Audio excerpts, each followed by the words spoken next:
Olá, tudo bem? Está no ar o Alesp em Pauta. No programa de hoje vamos falar sobre os golpes digitais que vêm crescendo dia a dia, não só em São Paulo, mas sim em todo o planeta. Entre eles, o golpe do Pix. Imagine um mundo digital como se fosse uma rua muito movimentada, às vezes escura, com becos. Qualquer pessoa que anda em um local assim no mundo real sabe que é preciso ter de mais cuidado. É no mundo digital que ocorrem as maiores partes dos crimes e fraudes e golpes contra clientes bancários. Criminosos têm aproveitado o crescimento das operações digitais para agir.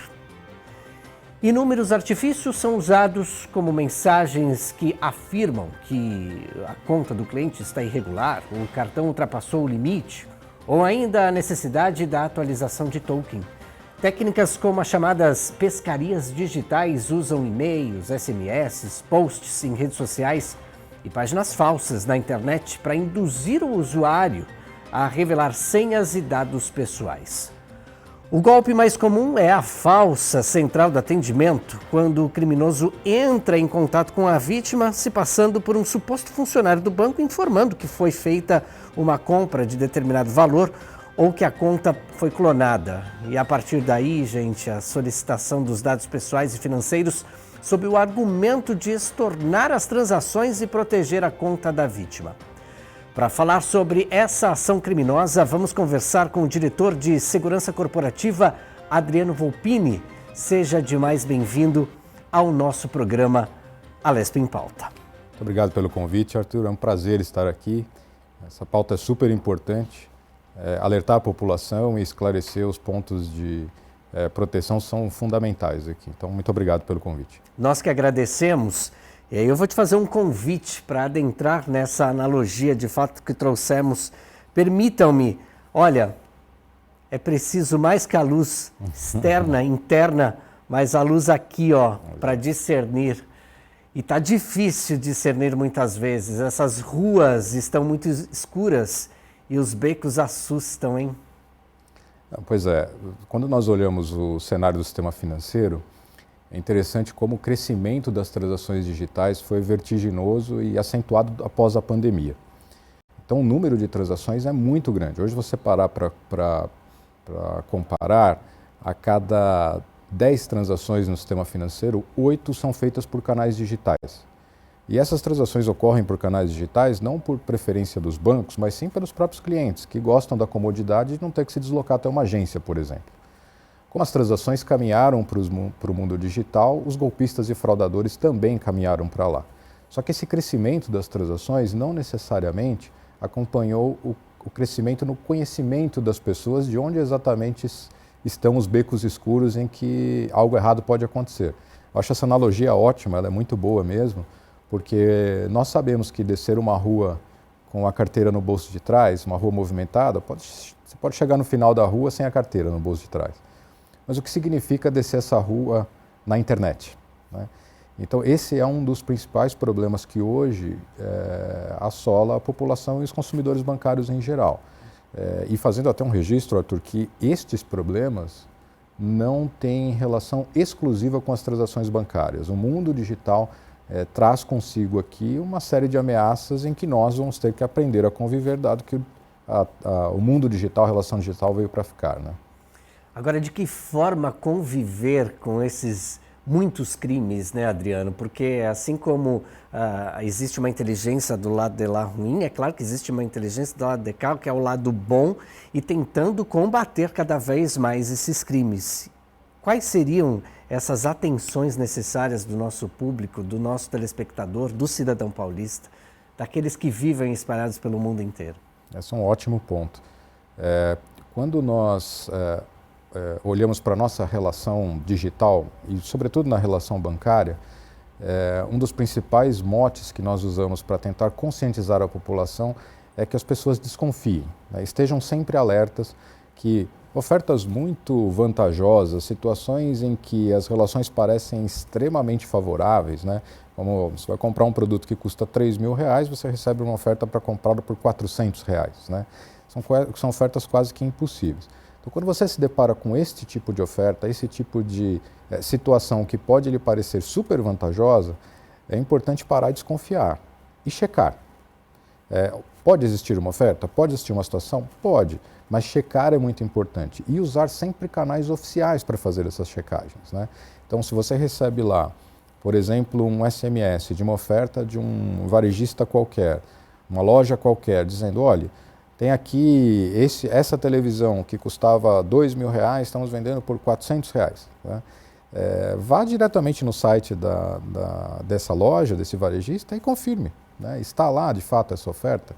Porque, via de regra, o que o golpista vai se valer são de dois principais aspectos aqui. O primeiro dele é trazer você para a sensação de que você está tendo uma vantagem absurda, absoluta, que é super favorável para você e logo você não pode perder. Então a urgência é muito importante para que você faça rapidamente algo. E aí ele vai pedir seus dados. A segunda é tirar você da sua razão, da sua estabilidade emocional. Que é quando ele vai até você e diz, se acontecer um problema na sua conta, na sua transação, você precisa agir rapidamente e eu estou aqui para te ajudar. Então, nessas circunstâncias, desconfiar e confirmar são duas palavrinhas que, acompanhando o nosso comportamento, vão ser fundamentais para ajudar a nos proteger.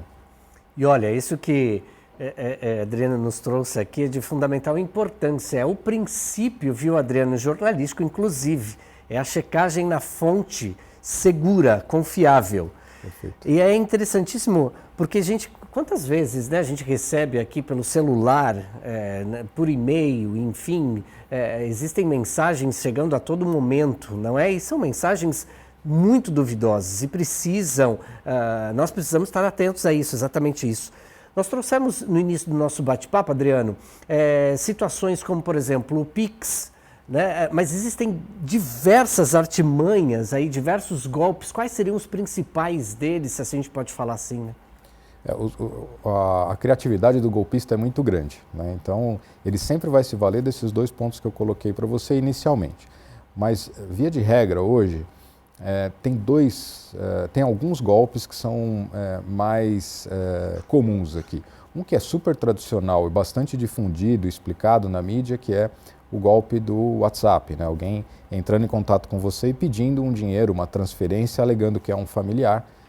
Olha, estou sem acesso ao meu aplicativo bancário e preciso fazer uma transação urgente, você pode fazer para mim?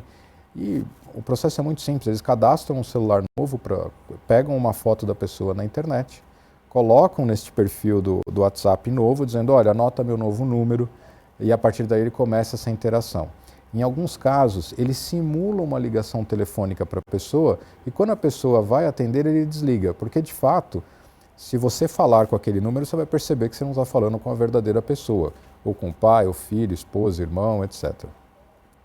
Então, este é um golpe que, mesmo bastante difundido e parecendo até corriqueiro, as pessoas ainda caem em quantidade bastante significativa. O segundo golpe, que também é bem comum, é um que você citou no começo, na introdução do programa, que são as falsas centrais telefônicas ou os falsos funcionários. É um golpe também bastante eficiente, porque ele vai naquele segundo ponto que eu te coloquei, que é desestabilizar a pessoa, o cliente, tirá-la ali do centro da razão dela, né? Então eles mandam um SMS, são duas abordagens, ou enviam um SMS para as pessoas, ou fazem uma ligação telefônica. No SMS, eles mandam um número 0800, dizendo, olha, há uma transação que foi feita na sua conta no valor de R$ 2.800. Caso você não reconheça a transação, entre em contato com a central neste 0800. Quando a pessoa liga naquele 0800, ela está falando numa central telefônica do golpista. Lá ele vai dizer para você assim, há uma transação na sua conta, confirme aqui. E você vai ver que a transação não está lá, porque aquela transação não existe. Imediatamente ele pede para que você atenda uma série de passos para estornar essa transação. Na verdade, você não está estornando uma transação. O que ele está levando você é fazer um Pix para uma chave, que é uma chave do golpista. por que a pessoa acaba cedendo a isso? Ela está desestabilizada, ela tem preocupação de que aquela transação venha de fato a debitar a conta dela, então ela acaba atendendo esse pedido. E o segundo, ele nem manda o SMS, ele liga diretamente para as pessoas. E ao ligar para a pessoa, ele também induz a pessoa a fazer uma transação. Eu queria até citar um ponto aqui, Arthur, que as pessoas têm a falsa sensação de que os golpistas têm as informações bancárias deles. O golpista não tem, eles são extremamente habilidosos. Na ligação telefônica, ele acaba extraindo informações do próprio cliente, pedindo para que o cliente confirme ou diga o que ele está vendo no aplicativo, o que ele está vendo na conta corrente dele. Então fica essa falsa sensação. Portanto, aqui, para evitar esse tipo de golpe, basta desconfiar e jamais ligar no número telefônico recebido no SMS ou atender uma ligação passando dados. Recebeu qualquer contato, pare imediatamente e ligue para o seu banco. O terceiro golpe muito comum são os golpes das falsas vendas ou os falsos leilões. Eles têm assolado recentemente bastante a população, aqui em São Paulo inclusive. As pessoas acreditam que estão comprando um veículo que vale 600, 700 mil reais por 100 mil reais, 150 mil reais, num leilão. E aí o leiloeiro pede para que seja feito um Pix para pagar essa compra. Tem que ser feito muito rápido, senão você perde o leilão e você retira o carro 2 dias depois. Na verdade, esse leilão não existe, é um falso leilão, uma falsa página colocada na internet simulando um leilão. Esses são os 3 principais golpes digitais aqui.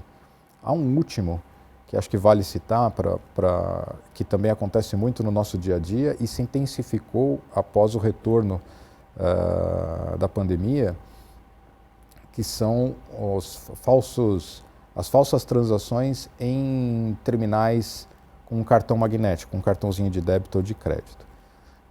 Tem 2 vertentes aqui. Uma que nós chamamos dos falsos brindes ou falsos presentes.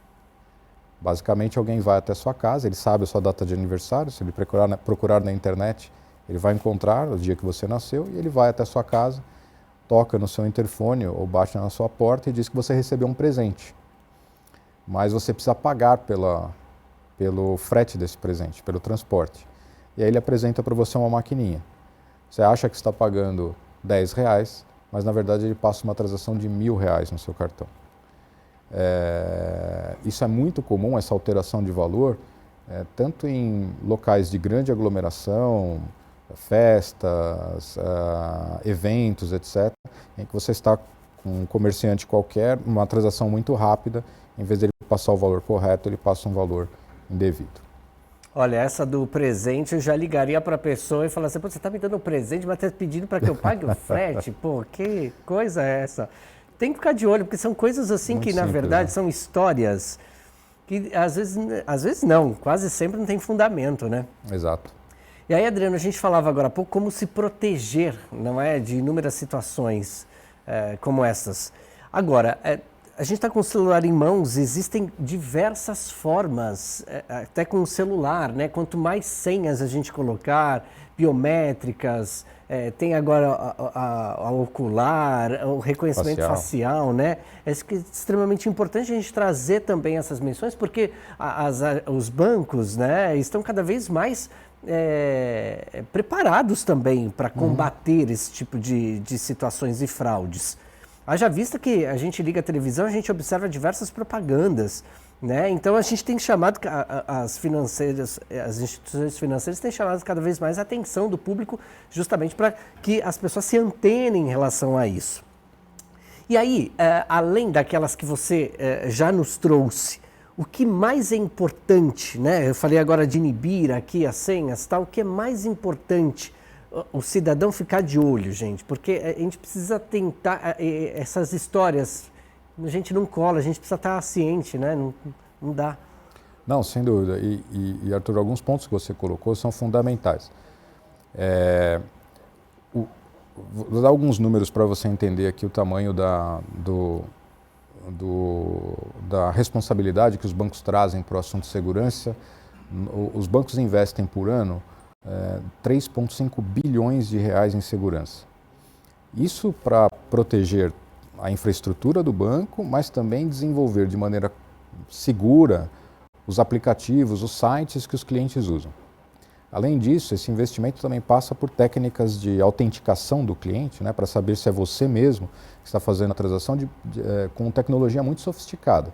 Você cita, por exemplo, você citou aqui a biometria. A biometria é uma das estratégias que os bancos usam para evitar que você corra o risco de passar um dado para um golpista e ele utilize esse dado sendo você. Então, com a sua biometria facial, nós conseguimos autenticar que você é você mesmo naquela transação.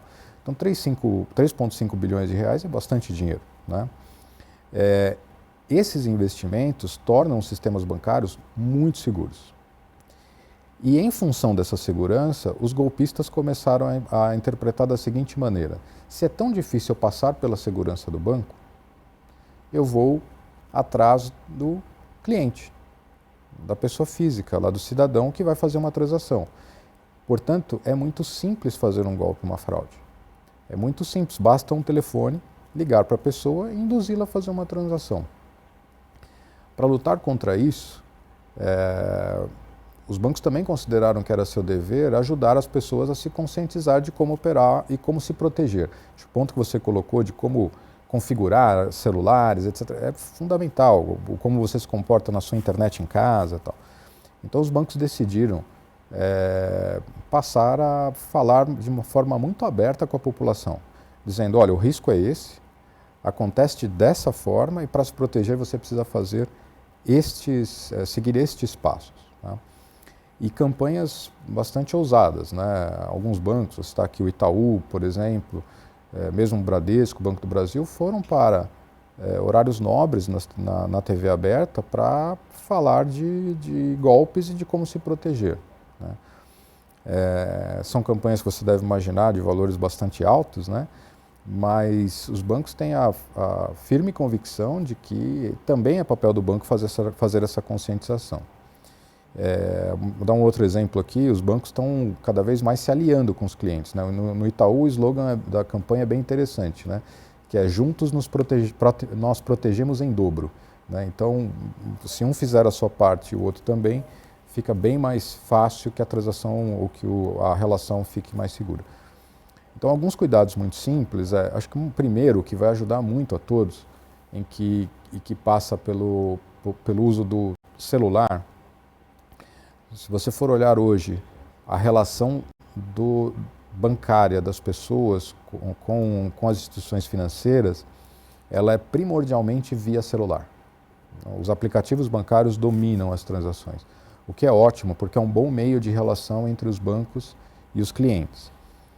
Porém, os bancos colocam as suas aplicações bancárias no equipamento com sistemas operacionais que não são desenvolvidos por ele. Então, o que nós temos alertado a população é para que ela configure o seu equipamento com segurança. Então, ter uma senha de desbloqueio do seu celular é fundamental. Não é possível mais você ter um celular sem uma senha de desbloqueio. Porque lá está não só o acesso às suas contas bancárias, mas também a sua vida, né? Suas fotos, suas informações, suas histórias, etc. O segundo é atribuir uma senha que não seja uma senha óbvia. Colocar a sua data de nascimento, ou repetidas vezes o número 1, ou 1, 2, 3, 4, 5, 6 e por aí vai, são senhas que são de fácil dedução. Então elas não se tornam um empecilho para quem quer acessar o seu celular. No caso da senha para bancos, o que nós orientamos muito fortemente é que a senha que você utiliza para acessar o seu banco seja única, que você não compartilhe com mais nada, nenhum outro site, nenhum outro aplicativo de pagamentos, de lojas, etc. Porque a aplicação bancária, o sistema bancário, foi feito para tratar a sua senha de maneira absolutamente segura. Jamais a sua senha é armazenada em local algum. Se você utiliza a mesma senha para outros aplicativos ou sites, alguns deles oferecem a opção para você ficar sempre logado ou ter facilidade de acesso, memorizar a sua senha na própria aplicação. Quando isso acontece e um golpista tem acesso ao seu celular desbloqueado, que é o que normalmente acontece na rua, quando eles vão lá, quebram o vidro e você está utilizando lá o Waze, por exemplo, o celular está aberto, ele pega, ele vai procurar qual é a senha que você mais utiliza no celular. E a partir daí ele vai testar no aplicativo bancário.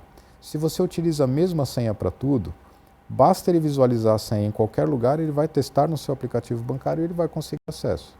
Portanto, habilitar a biometria no seu celular, habilitar senhas, ter uma senha única para acesso bancário, ativar a geolocalização para o seu aplicativo bancário. Isso permite para que o banco perceba se você está numa região de risco ou não, se você está na sua residência, está em algum local em que nós precisamos tomar um cuidado a mais com as suas transações. E na sua casa, também tomar cuidado se você tem um firewall no acesso à sua internet. Parece um termo técnico mais complexo, mas a todo dia alguém quer entrar na rede do seu computador ali e tentar acessar o que tem no seu computador. São cuidados simples, são fáceis de serem ativados. Normalmente os próprios provedores de e-mail já oferecem isso automaticamente. Então é importante que você atente para essas configurações de segurança. Nós brasileiros não fomos preparados para ter esta preocupação. Entretanto, ela é uma preocupação do nosso dia a dia hoje. Nossa, é fundamental. Você sabe que, vez ou outra, eu abro aqui a internet, enfim, e olhando, já aparece lá, 48 tentativas de entrar. Olha só como é muito rápido, Muito o rápido. negócio é muito rápido. Agora, Adriano, você falou para a gente agora há pouco aqui sobre a necessidade, ou melhor, sobre a criação de vários sites, porque os criminosos fazem isso, criam sites, por exemplo, e imitam. Gente, é praticamente igual, né? Até o endereço. Como, por exemplo, a gente sabe que um site de um banco, por exemplo, é oficial, é do banco mesmo? Algumas características auxiliam lá o cliente. Normalmente, quando você olha lá na barra onde você digita o nome da instituição financeira, você coloca www, lá o nome do seu banco.com.br, vai aparecer lá um cadeadinho. Aquele cadeadinho significa que ele é um site seguro, não necessariamente é o site do seu banco. Mas ele já é um bom indicativo de que aquele site é um site seguro, foi desenvolvido com segurança. O segundo, o golpista ele tem a estratégia de rapidamente tentar buscar as informações. Então o site não é idêntico ao site bancário. Então você vai ver lá distorções de imagem, algumas vezes você vai ver erros de português, você vai ver que a forma com que ele pede senhas, confirmações e dados é diferente da forma que o seu banco pede. A interação do banco com o cliente, ele passa por uma série de passos que, à medida que você digita dados na página, elas vão até o sistema bancário e depois nós voltamos com a informação. Então, um exemplo, alguns bancos, quando você digita a sua agência e conta, ele devolve seu nome. E quando você olha para o site, o seu nome não está ali, fala, espera um pouquinho, meu banco sempre me informa meu nome aqui, não estou vendo o cadeadinho, as imagens estão diferentes. Então, se você desconfiou, é melhor você parar alguns cuidados são importantes para que você não inicie essa conexão. Então, por exemplo, se você receber um link com o site do banco para você acessar, não clique para acessar por ali. Vá na página, abra lá o seu navegador e digite o site do banco que você está acostumado a digitar. Se você for lá no site de buscas, como por exemplo o Google, se você escrever lá seu banco, lá, Banco Itaú, Bradesco, etc., fique atento para ver se na página aparece lá o nome do banco e não aparece nada diferente de como os bancos normalmente escrevem, porque o golpista tenta colocar lá no Google também um site falso do banco para que quando você pesquise, aparece lá imediatamente o site dele. Uma estratégia que eles usam muito é assim, eu preciso pagar um boleto do banco. Então você entra lá no Google e escreve emitir boleto banco X. O golpista sabe que se você precisa pagar um boleto, ele vai receber um dinheiro se esse boleto não estiver indo para o local correto. Então ele cria lá um site só de geração de boletos falsos. Então, qual o melhor caminho? Não vá por esses links, vá sempre pelo site oficial. O mesmo vale para os aplicativos. Se você for baixar um aplicativo na loja, baixe na loja oficial. É comum, às vezes, as pessoas tentarem lá fazer um jailbreak no celular, que é quebrar o sistema operacional para poder acessar aplicativos gratuitos, mas usar as lojas oficiais, os aplicativos oficiais e mantê-los atualizados é chave. Você trouxe uma situação aqui, enquanto você falava, Adriano, me lembrei de uma história muito recente, acho que faz uns 3, 4 meses que aconteceu.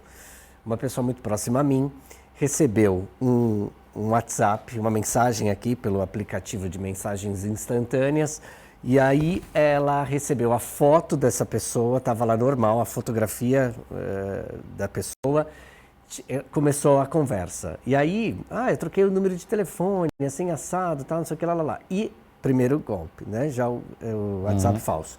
Segunda situação, tinha que pagar uma conta, e a conta vinha no nome da pessoa mesmo, impressionante. Ela foi, pagou um valor bem alto, e aí ela conseguiu, logo na sequência, cair num golpe. Sim, caiu no golpe, foi rápido, acho que 2 horas depois caiu no golpe. Ela conseguiu reverter isso. Acontece, é fácil isso, essa reversão? Não, é possível sim reaver recursos de golpe. Não é simples, porque a velocidade das transações hoje no sistema financeiro é muito grande. Então depende muito da velocidade com que a pessoa avisa o banco de que aquela transação que ela fez tratava-se de um golpe. Os bancos hoje têm uma relação bastante estreita para tentar, de fato, coibir o golpe não só na sua instituição financeira, em cada uma delas, mas de maneira integrada. Então a troca de informações é muito rápida. Quando um cliente percebe que é vítima de um golpe e ele avisa o banco imediatamente comunica, sistemicamente inclusive, o banco destinatário, quem recebeu lá o dinheiro, dizendo, olha, a pessoa que mandou o dinheiro aqui no meu banco está afirmando que esse recurso trata-se de um golpe, devolva esse dinheiro para cá. Né? Obviamente o banco vai lá, vai entender com o destinatário se aquela transação é correta ou não, e aí ele bloqueia e devolve esse dinheiro. Esse é um mecanismo bastante eficiente, porque todo golpe digital tem pensando no passado, né, que alguém ia lá e sacava um dinheiro no caixa eletrônico ou tomava o dinheiro da carteira, quando ele se torna papel moeda, dinheiro, é muito difícil você ter rastreabilidade. Mas nas transações digitais, a rastreabilidade é 100%. Então, um crime digital só acontece saindo dinheiro de uma conta e chegando dinheiro na outra conta. E por que isso é importante? Isso permite duas coisas. Primeiro, você ter mais chance de reaver o dinheiro, porque não é o papel moeda que foi circulado na sequência, mas também permite que as autoridades identifiquem quem são os responsáveis por receber esse dinheiro.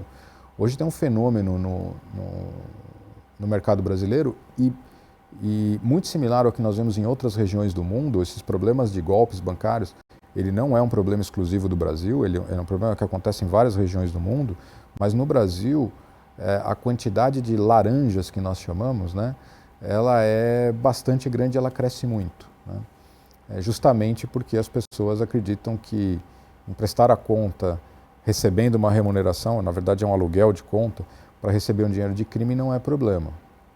Então toda vez que nós identificamos uma situação dessa, nós percebemos que tem uma pessoa que não deveria estar, inclusive no sistema financeiro, recebendo dinheiro de golpe. Então essas são as duas principais ações que o sistema financeiro adota.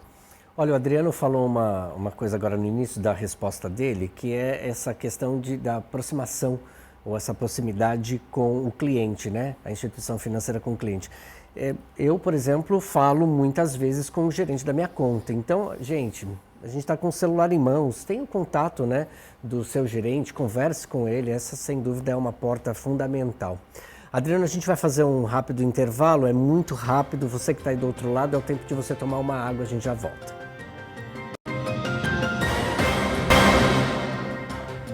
Estamos de volta com a Lesp em Pauta. Hoje recebemos aqui em nossos estúdios o diretor de Segurança Corporativa, Adriano Volpini. A nossa equipe de reportagem aqui da Rede Alesp preparou uma reportagem com dados da Febraban sobre essa questão de golpes e clonagens. Assistam. O primeiro contato foi via SMS. Notamos uma movimentação inadequada em sua conta. Depois o golpista ligou se identificando como funcionário do setor de segurança do banco. Mauro foi vítima de um golpe sofisticado, com riqueza de detalhes de sua movimentação do cartão de débito. Este e outros golpes relacionados ao Pix aumentaram significativamente nos últimos 2 anos, quando as transações via Pix passaram a ser o mais importante meio de pagamento do país. Recebi a ligação de um cara se intitulando da Central de Segurança do Banco. Olha, nós detectamos aí uma compra de joias no valor de 4.000 e poucos reais. é o senhor que está fazendo? Eu falei, não comprei nada, não estou comprando nada. Inclusive, estou chegando agora no meu serviço e recebi uma mensagem. Ele falou, pô, deixa eu dar uma olhada e tal. E ele foi descrevendo a minha conta bancária. Ele falou, o senhor comeu ontem em tal lugar, assim, assado, no valor de tanto? Eu falei, comi, né? O senhor comprou em tal lugar legumes, não sei o quê. Ele foi descrevendo dia a dia os valores que eu tinha feito, né, de compra no meu cartão. Aí ele me falou, bom, a única coisa que está vulnerável aqui na sua conta é o seu Pix. E vamos colocar um código e vamos bloquear temporariamente. Eu falei, então tá. E aí ele me passou lá um teste, ponto alguma coisa, org e tal, para eu digitar. E nisso que eu coloquei, ele sumiu um valor de R$590. Né? Eu fiquei assim, falei, poxa, mas diminuiu aqui o valor na minha conta? Ele falou, não, isso é só um teste, estamos simulando e tal, o senhor pode ficar tranquilo. Mas eu fiquei meio cismado com aquilo na hora. Segundo a Febraban, em 2021, foram registradas 5,7 bilhões de transações via Pix. Em 2022, a federação registrou 11,7 bilhões, um aumento de 105%. O medo de se tornar mais uma vítima tem feito as pessoas a criarem as próprias estratégias de proteção. Eu não abro nenhum e-mail que não seja conhecido, não ando também com aplicativos de banco no celular que eu normalmente carrego. Vejo sempre se é um site seguro. A menina veio pedir para mim aquele número que fica atrás do cartão. Não tem como, né? Aí eu falei, mas por que? Você não, para atualizar que está desatualizada. Aí eu falei, não, desculpa, mas eu atualizo aqui pelo aplicativo. Hoje em dia, infelizmente, é muito complicado, né? As pessoas, acho que acabou um pouco da humanidade, de respeito ao próximo. Aqui na Lesp, os deputados estaduais criaram a CPI dos golpes com Pix e clonagens de cartões. Os parlamentares estão ouvindo especialistas em busca de soluções para o problema. Acho que o maior desafio hoje é pensar que, de um lado, e aí vamos para os crimes mais leves, de um lado o estelionato cometido por via eletrônica, ele já teve um agravamento da pena. Sai da pena base do estelionato de 1 a 5 para uma pena de 4 a 8, a pena já está boa. Eu acho que a pena não é um problema. O problema é que a gente tem hoje um sistema, principalmente aqui no estado de São Paulo, a gente tem uma especializada com 4 delegacias, né? A DC Cyber é uma delegacia que tem 4 delegacias para cuidar de todos os crimes eletrônicos do estado, que não dá conta. Então, acho que precisa ter maior capilaridade e eu entendo, já avançando em sugestões, e aí depois, óbvio que durante os trabalhos a gente vai discutir se a minha sugestão é boa ou ruim, não sou o dono da verdade, mas é uma sugestão, que toda delegacia devesse ter no mínimo um escrivão responsável por analisar todos os casos de estelionato. Por 2 motivos. O pacote anticrime de autoria do então ministro Sérgio Moro trouxe uma mudança na ação penal do estelionato. Antes, o estelionato eu registrava um boletim de ocorrência e a autoridade policial era obrigada a seguir com o processo. O problema disso é que o processo de estelionato desacompanhado da vítima e das provas que a vítima tem de como ela caiu no golpe, não chega em lugar nenhum. O criminoso que engana a vítima responde pelo crime de estelionato, artigo 171 do Código Penal. Em 2021, a lei ganhou uma qualificadora, que agrava a pena quando acontece de forma virtual. Apareceu no meu celular que eu tinha realizado a compra, aí eu fui ver, que era no Magazine Luiza, aí eu sei que eu caí no golpe. Eu fiz um Pix e depois que caiu minha ficha, mas já foi, perdi um dinheiro. A consultoria PwC fez um levantamento que aponta que o número de transações online realizadas por ano pode chegar a 2 trilhões até 2025 e triplicar até 2030. Adriano, no bloco anterior falávamos sobre a questão de segurança, como que os bancos estão se aprimorando nessa questão de inteligência. Há possibilidade de falar que muitos estudos estão sendo realizados justamente para dar sequência a essa questão de fundamental importância, que é cuidar da saúde financeira das pessoas? Sim, o fundamental, como eu coloquei, é a consciência das pessoas em relação a como se comportar no mundo digital. Para isso, entender com mais precisão como as pessoas se relacionam com os canais digitais dos bancos, qual o comportamento das transações bancárias, é fundamental para que essa comunicação, essa conscientização seja eficiente, né? Além dessa comunicação e desse cuidado maior em entender como ajudar a população, num segundo viés, os bancos também investem muito no desenvolvimento de conhecimento, know-how, informação que possam apoiar as autoridades para que elas tenham uma ação definitiva em relação à pessoa que comete um crime ou golpe, né? Então, desde acordos de cooperação técnica com a Polícia Federal e com polícias civis, até trabalhos de inteligência integrados entre os bancos na FEBRABAN para conseguir entender com clareza como é a atuação do golpista, do fraudador, onde eles estão, como eles operam e oferecer essas informações para que a polícia haja e assim tenha de fato uma consequência para quem comete um golpe aqui no Brasil. Todas essas informações, elas retroalimentam de maneira muito importante as estratégias preventivas dos bancos, né? Os bancos têm sistemas que buscam identificar situações que são atípicas, anormais, e que podem indicar uma tentativa de golpe e fraude. E a partir daí fazer um contato com o cliente para certificar se de fato aquela transação é correta ou não. Para que isso seja possível,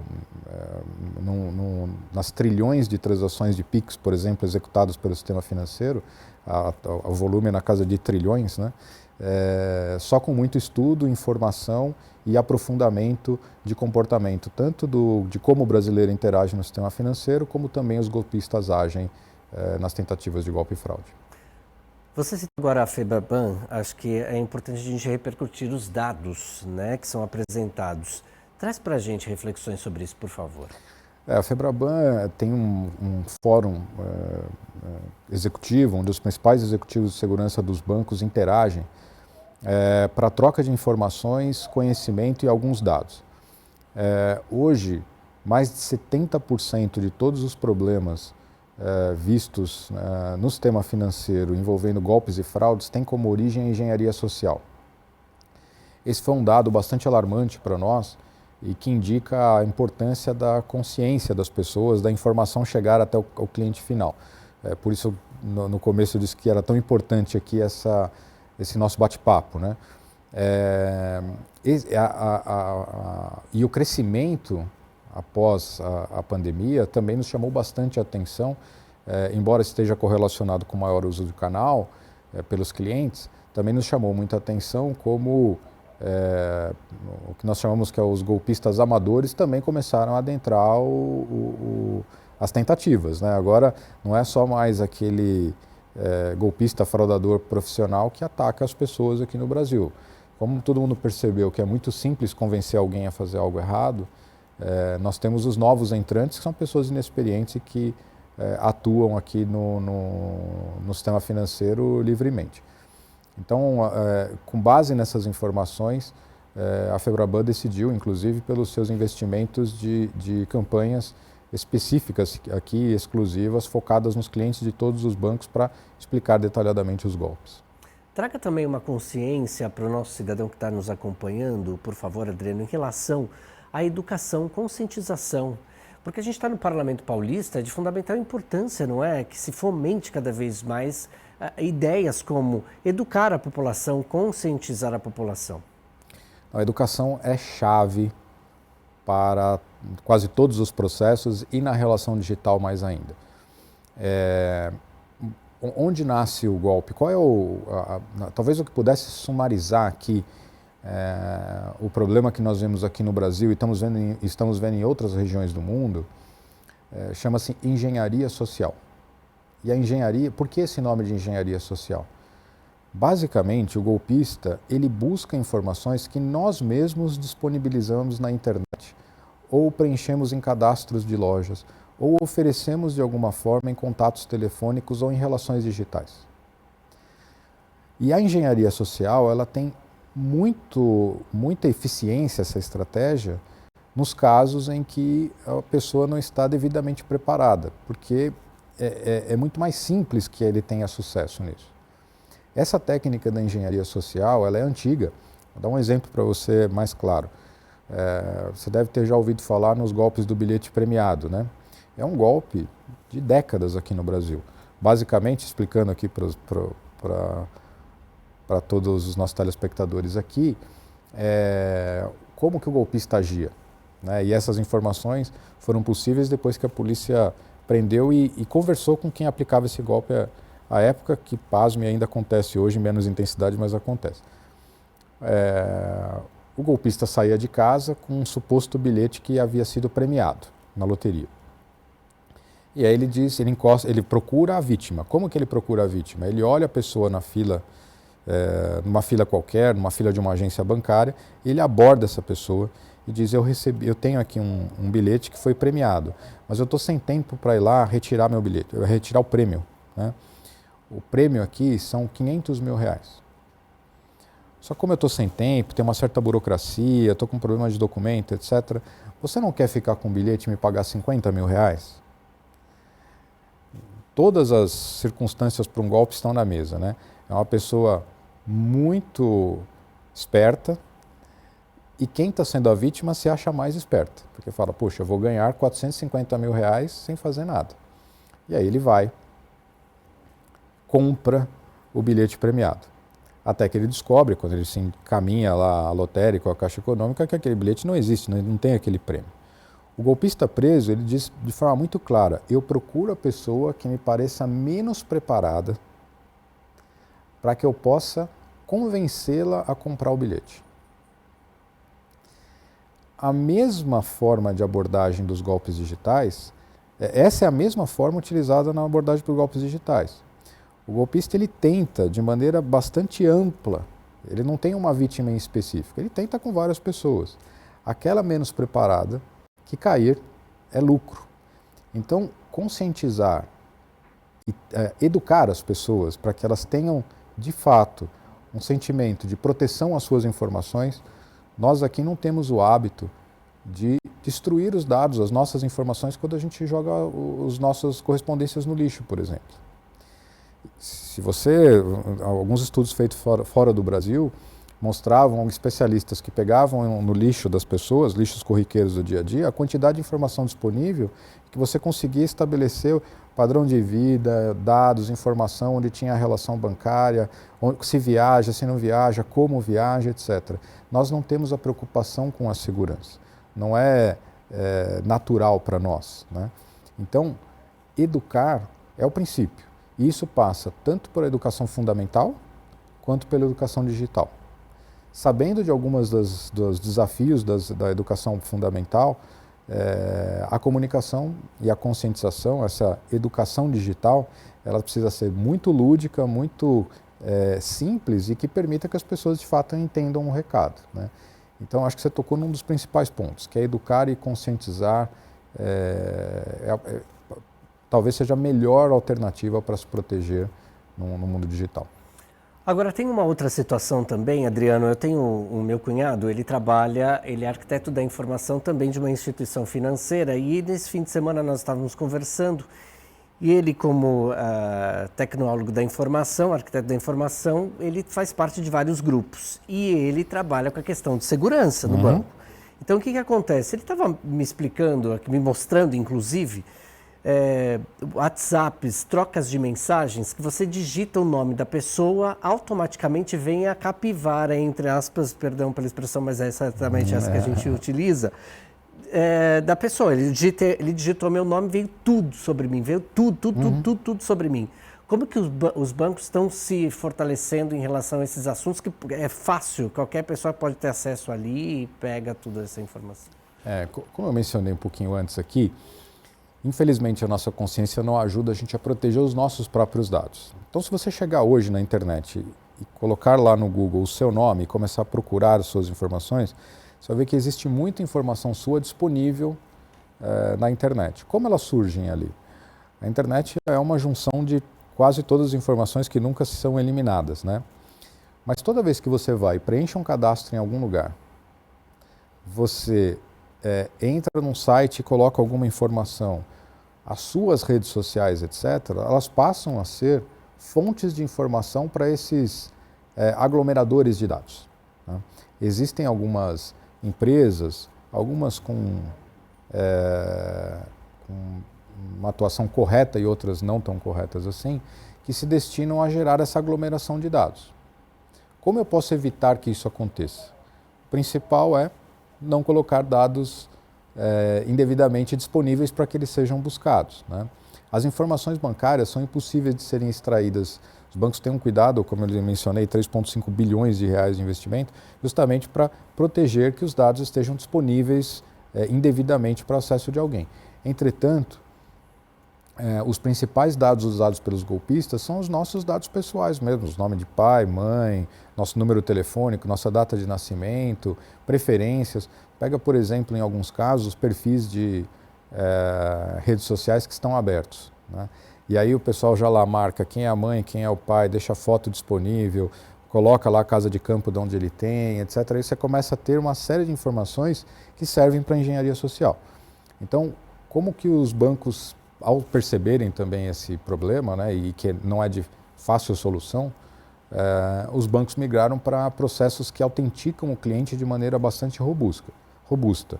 Então, por exemplo, quando você está acessando o seu celular, para nós sabermos que você é você mesmo, existe um conjunto muito grande de tecnologias que tentam entender se o celular é o seu celular, se quem está utilizando a inclinação do celular, a pressão da tela, do seu dedo na tela, sua localização, dentre outros fatores, permite identificar que é você e este device, esse celular que está na sua mão é o seu. Na sequência, os bancos colocam autenticações muito fortes, que são tokens, que são números que mudam randomicamente, e biometrias. Né? E por que esses dois dados são utilizados? Justamente porque dados estáticos, como nós chamamos esses dados que estão disponíveis, que você anota uma vez e não se apagam mais, eles são possíveis de serem acessados ou obtidos com o próprio cliente. Então a estratégia dos bancos é colocar dados que mudam. Mesmo que você ofereça esse dado para alguém, ele dura 1 minuto, pouco mais de 1 minuto. Então é muito difícil para que o golpista reuse esse dado. E a sua biometria facial, ele não consegue reproduzir a sua face. Então, essas estratégias dos bancos para autenticar e para validar que é você que está operando o seu aplicativo ou mesmo a sua internet, serve justamente para reduzir de maneira significativa o risco de exposição dos dados que estão na internet e que muitas vezes são ofertados por nós mesmos. Dentre esses dados, existem aquelas compras realizadas pelas pessoas, inclusive, né? Menciona, sabe, tem um crediário em tal loja, comprei tal coisa. E aí, fazendo gancho justamente para essa colocação, a Magda, que está na coordenação desse programa hoje, ela me passou uma informação aqui de uma iniciativa do governo federal, que é o Desenrola Brasil, que inclusive renegociações de dívidas, os criminosos estão pegando por aí também. Arthur, o golpista não tem fronteira, que nós brincamos, né? Mas assim, basicamente todo momento que atrai a atenção da população é utilizado pelo golpista. Então vamos pegar Dia dos Pais, Dia das Mães, Natal, Dia das Crianças, qualquer fato que possa gerar uma atenção principal da população e uma predisposição da população a fazer algo, sobretudo financeiro, é utilizado pelo golpista. Vamos pegar um dos maiores exemplos aqui no Brasil, Black Friday. Black Friday, que é onde as pessoas, inclusive, concentram suas compras por entenderem que é um momento de ótimas ofertas, como é o raciocínio do golpista? A predisposição da pessoa para comprar é bem maior. Além da predisposição ser maior, ela está esperando por um desconto. Se eu colocar um desconto matador para quem está predisposto a comprar, ele vai comprar, mas não necessariamente ele vai comprar corretamente. O Desenrola é uma oportunidade enorme para a população resolver os seus problemas financeiros. Tanto que o governo federal tem estimulado, os próprios bancos têm estimulado. É uma ótima oportunidade. O que o golpista percebeu? O motor, o raciocínio é o mesmo, é idêntico. Tem uma grande quantidade da população predisposta a pagar uma dívida com grande desconto. O momento é esse, está sendo super difundido. Então, se eu chegar e fizer uma oferta para alguém, vai ser uma boa oportunidade. Ele sabe qual é a sua dívida e o valor? Não. Então, o que ele faz? Ele coloca um site ou coloca um link para que você verifique qual é a sua dívida e qual o desconto que você tem. Na hora que você entra, você informa lá o banco, informa uma série de dados, vai te simular lá uma dívida para você.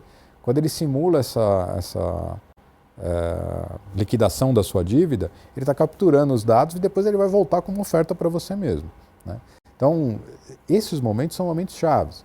O golpista ele tem estratégia. A estratégia dele é convencer alguém a fazer algo que não deve. E olha só que coisa, a gente costuma dizer muito que o telefone nos ouve, né? Aí, dia desses, eu estava falando com o celular muito próximo a mim e comentando de um sofá que eu queria comprar. E aí, quando eu abri, eu logo observei uma poltrona, eu olhei assim, eu falei, nossa, mas está muito barata essa poltrona, acho que tem algo estranho. E comecei a observar os comentários na postagem, isso é mentira, isso é golpe, isso não sei o quê. E eu comecei a pesquisar depois nos sites oficiais das lojas. A comparação era extremamente absurda, comparando o valor ao outro, extremamente absurdo. Até nisso, os caras estão espertos demais. Pensando nessas formas cada vez mais novas de golpes, certamente tem alguém, enquanto a gente está gravando esse programa, tem alguém parado pensando como eu vou fazer para tirar dinheiro do cidadão que está aí do outro lado. Como que as instituições estão se preparando para esses golpes futuros? Bom, o sistema financeiro brasileiro é muito sofisticado, talvez um dos mais sofisticados no mundo. A velocidade das transações aqui é de causar inveja em qualquer região do mundo. Vou dar um exemplo aqui, o Pix, que é uma tecnologia bastante difundida no Brasil, começa a ser implementada nos Estados Unidos com base no que foi na experiência brasileira. Então o sistema financeiro brasileiro ele é super sofisticado e muitas vezes dita tecnologia global. Por outro lado, nós também temos golpistas aqui, fraudadores super criativos, né? Mesmo com alguma restrição de acesso a uma tecnologia mais recente, a capacidade de desenvolvimento e de criação de novos artefatos e risco é muito grande.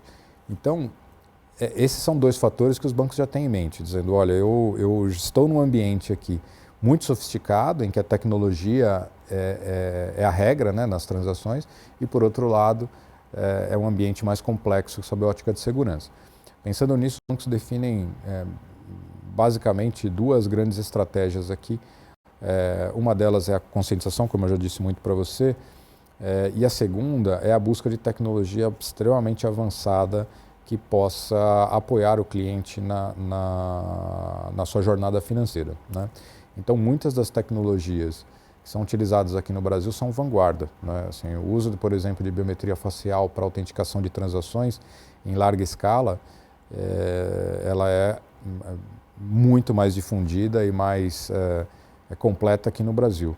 Um exemplo claro aqui de um banco, está, por exemplo, o Itaú, o Bradesco foi na mesma linha, mas no Itaú se utiliza a biometria da sua digital, do finger, para você, no seu dedo, né, a digital do seu dedo, para fazer uma transação num caixa eletrônico já há mais de 15 anos, né? Então, são tecnologias que vieram para ajudar a proteger a população, justamente pensando que a evolução do crime aqui ela é contínua, né? Então, esse desenvolvimento tecnológico ele é debatido tanto entre cada banco e também com a FEBRABAN, né? Ainda como uma iniciativa que acredito seja fundamental para o sistema financeiro como um todo, a rapidez e a interconexão entre os bancos, principalmente depois do Open Finance e mesmo depois do Pix, ela cresceu muito, né? E o sistema financeiro brasileiro hoje tem mais de 900 instituições participando no Pix. É um número bastante grande, se você pensar como era o sistema financeiro há 10 anos atrás. Isso é ótimo para a população, ótimo para o sistema financeiro como um todo, mas traz mais risco, né? Então, uma integração mais efetiva entre os bancos, uma troca de informação, de dados bastante rápida, ela é chave. E é onde também os bancos investem bastante. Porque, via de regra, se um problema começa num banco, ele vai se manifestar no outro muito rapidamente. Então, quanto mais rápido as informações fluírem, melhor para que todo o sistema esteja protegido. Então, essa articulação, e que ela é muito forte também via FEBRABAN, ela é fundamental para que nós também possamos discutir quais os riscos que devem se avizinhar. E, a partir daí, com investimento tecnológico de um lado, que possa proteger o cliente de maneira efetiva, e do outro, conscientizar a população antes que os problemas aconteçam, né? Talvez seja esse o tripé-chave aqui da nosso desenvolvimento de segurança no sistema financeiro hoje. Pensando num desenvolvimento de segurança, pensando nas conversas, nos diálogos, nas discussões, o Parlamento Paulista, Adriano, instalou e está em curso a CPI do Pix, inclusive, aqui justamente para fomentar essa discussão, a criação de vários projetos. Você que trabalha em instituições financeiras, enfim, traga para a gente uma reflexão, por favor, nesse momento tão importante para a Assembleia Legislativa, que é justamente organizar e tentar exterminar o crime. Bom, é uma ótima iniciativa da Assembleia, a FEBRABAN e os bancos têm apoiado bastante essa iniciativa. Sem dúvida, esse debate, essa discussão, buscando alternativas e soluções que possam ser comum, além do sistema financeiro, inclusive. Essa CPMI, ela busca muita informação no sistema financeiro, mas também traz para a mesa outros participantes chaves aqui para que o ecossistema total de segurança seja mais desenvolvido no Brasil. Então, aqui, para mim, tem um aspecto muito relevante dessa discussão ampliada, trazendo aqui reguladores, trazendo as Big Techs, trazendo a própria Anatel, FEBRABAN, instituições financeiras para a mesa, para um debate integrado, buscando quais oportunidades ainda não foram identificadas por cada uma dessas instituições, mas também de maneira integrada, né, se podemos fazer algo diferente. As polícias também estão participando bastante ativamente aqui. E, por outro lado, um debate que deve surgir com mais força e que também, para mim, é muito relevante, as consequências que podem ser implementadas em relação aos laranjas, aos beneficiários do dinheiro de golpe. E aqui, até fazendo um parênteses importante, o crime digital só existe porque o dinheiro sai de uma conta e chega na outra, né? Então, muito além de só punir de maneira penal aqui, talvez exista uma grande oportunidade de uma discussão de impactos administrativos aqui para as pessoas que conscientemente se envolvam em golpes e fraudes, né? Um paralelo, até numa das oportunidades eu tive conversando com membros do Ministério Público no GAECO e até perguntando como eles tratavam uma questão de sequestro, por exemplo, em que você tem quem dirige o carro, quem cuida do cativeiro, quem encobre lá o cativeiro e quem leva a pessoa e quem pega a pessoa. E, via de regra, a resposta é: todos são sequestradores, estão participando do sequestro. Então, por que é que o beneficiário do dinheiro de um sequestro também não é um sequestrador, né? Então, a expansão dessas penas administrativas também seria fundamental. Além da questão criminal, será que as pessoas que recebem conscientemente dinheiro de golpe e fraude deveriam continuar acessando o sistema financeiro? Deveriam continuar tendo a sua conta corrente ativa?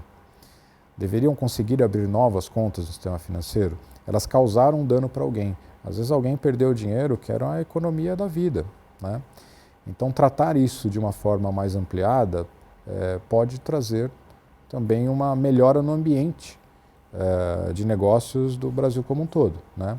E acho que a Assembleia aqui em São Paulo, levantando essa discussão, pode colocar luz nesse ponto que para nós parece chave. O Banco Central tomou uma decisão recente, com uma resolução, a Resolução 6 do Banco Central, que trata da criação desses cadastros de pessoas envolvidas em golpes e fraudes. Tão importante quanto criar este banco de dados, essas bases, é torná-la eficiente para proteger a população, né? Então, da mesma forma que alguém que comete um crime corre o risco de ficar preso e ter a restrição à liberdade, talvez nós devamos pensar aqui em como trazer a restrição ao acesso ao sistema financeiro, porque ele estava utilizando de maneira indevida esse acesso para dar curso a recursos de golpe e fraude. Acho que esse deve ser um bom debate, deve ser uma boa discussão, e eu particularmente tenho convicção de que se caminharmos nessa direção, nós devemos trazer um benefício muito grande para a população. Muito bem, olha, então pegando gancho na fala do Adriano, a CPI então traz luz ao caminho, a gente volta para o início do nosso bate-papo. É exatamente isso que a gente quer, luz para os nossos caminhos. Eu quero demais agradecer a presença do diretor de Segurança Corporativa, Adriano Volpini, que esteve aqui trazendo luz ao nosso diálogo no Parlamento Paulista. Muito obrigado. Eu agradeço a oportunidade, Arthur. E você que esteve conosco, muito obrigado pela audiência, pela companhia. A gente se encontra na programação. Tchau, tchau.